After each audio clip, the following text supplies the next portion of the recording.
ਹਾਂਜੀ ਬਈ ਕੀ ਮਾਮਲਾ ਹੋਇਆ ਤੇਰੇ ਨਾਲ? भाई मैं मजदूरी करता सी। मजदूरी करते दरम्यान मेरा एक्सीडेंट हो गया और मेरा ऑपरेशन करवाया मैं ते ਜਿਹੜੀ जमा पूंजी सी ना मैं सब कुछ ਉਹਦੇ ਤੇ ਲਾ ਚੁੱਕਿਆ ਤੇ ਲਿਆਦਾ ਹੁਣ ਮੈਂ ਦੁਬਾਰਾ ਚੈੱਕ ਕਰਵਾਇਆ ਬਹਾਵਲਪੁਰੋਂ ਤੇ ਉਹਨਾਂ ਨੇ ਆਖਿਆ ਜੀ ਇਹਦਾ ਗੋਲੀਆ ਖਤਮ ਹੋ ਗਿਆ ਲੱਤ ਦਾ। ਗੋਲੀਆ ਖਤਮ ਹੋਣ ਦੀ ਵਜ੍ਹਾ ਨਾਲ ਉਹਨਾਂ ਨੇ 2.5 ਲੱਖ ਰੁਪਏ ਮੰਗਿਆ ਜੀ। ਮੇਰੇ ਕੋਲ ਤਾਂ 2.5 ਰੁਪਏ ਨਹੀਂ ਹੈਗੇ, ਮੈਂ 2.5 ਲੱਖ ਰੁਪਏ ਲਾ ਕੇ ਕਿਵੇਂ ਇਲਾਜ ਕਰਾ ਸਕਦਾ।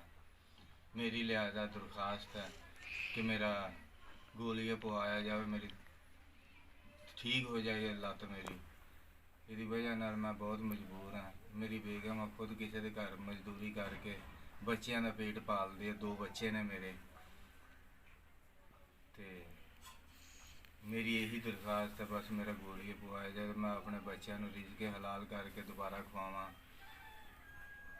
ਫਿਲਹਾਲ ਮੈਂ ਬਹੁਤ ਮਜਬੂਰ ਹਾਂ। नहीं नहीं भांडे भुंडे तो नहीं?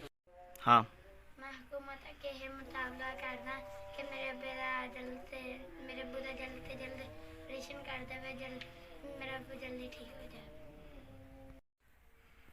हाँ जी मेरा जी हुकूमत के नाल यही मुतालबा है कि मेरा इलाज किया जाए, मैं दोबारा अपने बच्चों को मेहनत मजदूरी करके खवा सकूँ।